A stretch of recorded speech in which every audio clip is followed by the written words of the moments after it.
നമുക്കിന്നൊരു അടിപൊളിയായിട്ടുള്ള കബ്സ ഉണ്ടാക്കാം. ഇഫ്താറിനൊക്കെ ഉണ്ടാക്കാൻ പറ്റിയ നല്ല അടിപൊളി ഐറ്റമാണ് കബ്സ. നല്ല ചിക്കനൊക്കെ നല്ല സോഫ്റ്റായി എല്ലപ്പൊരി വന്നിട്ടുണ്ട്.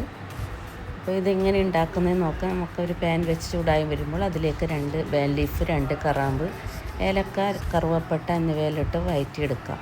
അതിലേക്ക് ഒരു സവാള ചെറുതായി അരിഞ്ഞതും, വലിയൊരു സവാളയാണ്, പിന്നെ 1 ടേബിൾ സ്പൂൺ ഇഞ്ചി വെളുത്തുള്ളി പേസ്റ്റ്, 1 തക്കാളി കുനുകുനായി അരിഞ്ഞതും ചേർത്ത് നല്ലപോലെ വഴറ്റിയെടുക്കാം. അതിലേക്ക് ആവശ്യത്തിന് ഉപ്പും ചേർക്കുന്നുണ്ട്. പിന്നെ പൊടികളായിട്ട് മഞ്ഞൾപ്പൊടി, ചെറിയ ജീരകപ്പൊടി, മുളക് പൊടി, മല്ലിപ്പൊടി എന്നിവയെല്ലാം 1 ടേബിൾ സ്പൂണാണ്. അങ്ങനെ അതെല്ലാം ചേർത്ത് നല്ലപോലെ വഴറ്റിയതിന് ശേഷം 2 ടേബിൾ സ്പൂൺ ടൊമാറ്റോ പേസ്റ്റ് ഇട്ട് കൊടുക്കാം. അതും ചേർത്ത് നല്ലപോലെ വഴറ്റിയെടുക്കാം. ഇതിനെടുത്തിട്ടുള്ളത് ഞാൻ 1 കിലോ വലിയൊരു ചിക്കനാണ്. അത് 6 പീസാക്കി എടുത്തിട്ടുണ്ട്. തൊലിയോട് കൂടെയുള്ള ചിക്കനും എടുക്കാം, ഇത് തൊലിയില്ലാത്ത ചിക്കനാണ്. അങ്ങനെ അത് നല്ലപോലെ വഴറ്റിയതിന് ശേഷം നമുക്ക് എന്ത് ചെയ്യാം, ഒരു കുക്കറിലിട്ട് വേവിക്കുന്നതാണ്. അപ്പോൾ ആദ്യം കുക്കറെടുത്ത് അതിലേക്ക് ഇട്ട് കൊടുത്ത്, പിന്നെ അരിക്ക് ആവശ്യത്തിന് ഞാൻ 3 കപ്പ് അരിയാണ് എടുത്തിട്ടുള്ളത്. സല്ല റൈസ് 15 മിനിറ്റ് സോക്ക് ചെയ്യാൻ വെച്ചിട്ടുണ്ട്. 3 കപ്പ് അരിക്ക് 6 കപ്പ് വെള്ളമാണ് എടുത്തിട്ടുള്ളത്. അതിൽ നിന്ന് 1.5 കപ്പ് വെള്ളം ചേർത്ത് ഈ ചിക്കൻ വേവിച്ചെടുക്കുന്നതാണ് കുക്കറിൽ.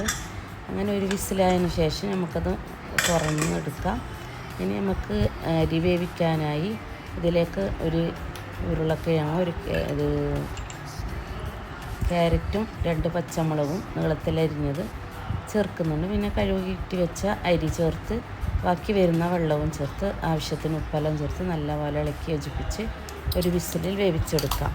അപ്പോൾ നമ്മുടെ അടിപൊളിയായിട്ടുള്ള കബ്സ റെഡിയായി കിട്ടും. അങ്ങനെ ഇതാ റെഡിയായി കിട്ടിയിട്ടുണ്ട്. വെള്ളമൊക്കെ നല്ല പാകത്തിനായി കിട്ടിയിട്ടുണ്ട്. എല്ലൊക്കെ നല്ല ചിക്കനൊക്കെ വന്ന് നല്ല സോഫ്റ്റായിട്ടുള്ള നല്ലൊരു കബ്സയായിട്ട് കിട്ടിയിട്ടുണ്ട്. ഈ ഇഫ്താറിനൊക്കെ കഴിക്കാൻ പറ്റിയ നല്ലൊരു അടിപൊളിയാണ്, നല്ല ടേസ്റ്റാണ്. അപ്പോൾ എല്ലാവരും ഉണ്ടാക്കി നോക്കണം, ട്രൈ ചെയ്ത് നോക്കണം. അപ്പോൾ എല്ലാവരും വീഡിയോ കണ്ട് ഇഷ്ടപ്പെട്ടാൽ ലൈക്ക് ചെയ്യുക, ഷെയർ ചെയ്യുക, സബ്സ്ക്രൈബ് ചെയ്യാത്തവരുണ്ടെങ്കിൽ ചെയ്യുക, ഫീഡ്ബാക്ക് അറിയിക്കാം.